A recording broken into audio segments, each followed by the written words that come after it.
ভাইরে ভাই, একটু কাঁচা বাজার করতে গেছিলাম। আমার তো মনে হলো বাজারে আগুন লেগে গেছে। সব কিছুর দাম এত বেশি বৃদ্ধি পেয়েছে যে সব কিছু আমাদের মতো সাধারণ মানুষের নাগালের বাহিরে কেনার। কিন্তু আমাদের স্যালারি তো ইনক্রিজ হয়নি। যেহেতু আমাদের স্যালারি ইনক্রিজ হয়নি, ওই টাকা দিয়ে আমরা ডাবল দাম দিয়ে যদি সবজি কিনি বা আমাদের নিত্য প্রয়োজনীয় কাঁচা বাজার বা আমাদের যেগুলো নিডস সেগুলো কিনি, তাহলে দেখা যায় মাসের অর্ধেক দিন আমাদের না খেয়েই মরে যেতে হবে। তাই যদি হয় তাহলে আমাদের মতো সাধারণ মানুষের পরিস্থিতি কী রকম হবে বলেন তো একবার আপনারা। হ্যালো এভরিওয়ান, আসসালামু আলাইকুম। This is Razia from Razia Rita.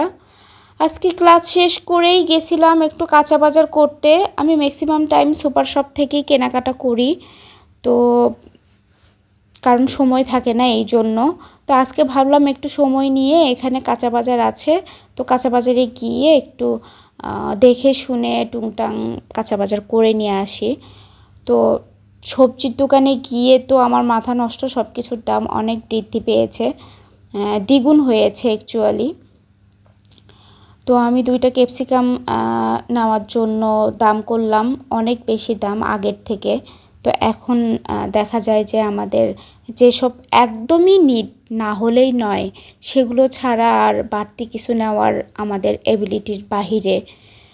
তো আমার কিছু লেবু আর শসার দরকার ছিল, তো সেগুলো আমি নিচ্ছি। এই যে কিছু ছোট ছোট শসা আমি চুজ করছি এখান থেকে। তো শসা আর লেবু এই 2টা জিনিস আমার লাগেই, এই 2টা ছাড়া হয় নাই, একদমই হয় না। তো তাই এগুলো নিচ্ছি, আর পাশাপাশি অন্য সবজিও নেব এগুলো নেওয়া শেষ করে।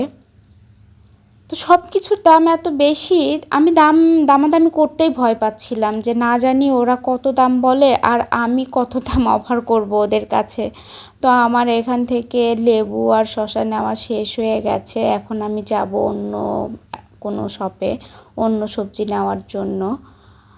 তো এখানে আমি পেইড করে দিলাম লেবু আর শসার দামটা। পেড করে এখন আমি অন্য দোকানে যাচ্ছি। আমার একটু শাক নেওয়া লাগবে, আমি শাক খেতে পছন্দ করি। খুঁজতেছিলাম কোথায় শাক পাওয়া যাবে। এই যে এখানে পালং শাক, আমি তো আগে পালং শাক কিনতাম 1 আঁটি 10 টাকা করে। তো আজকে এখানে দাম করে আমি অবাক হয়ে যাচ্ছি, একটা করে পালং শাকের আঁটির দাম 20 টাকা। কী আর করার, কিচ্ছু করার নেই, যেহেতু খেতে হবে তাই নিতেও হবে, তাই নিয়ে নিছি। আর কলার দোকানে এসেও আমার মাথা নষ্ট, এখানেও দাম বেশি।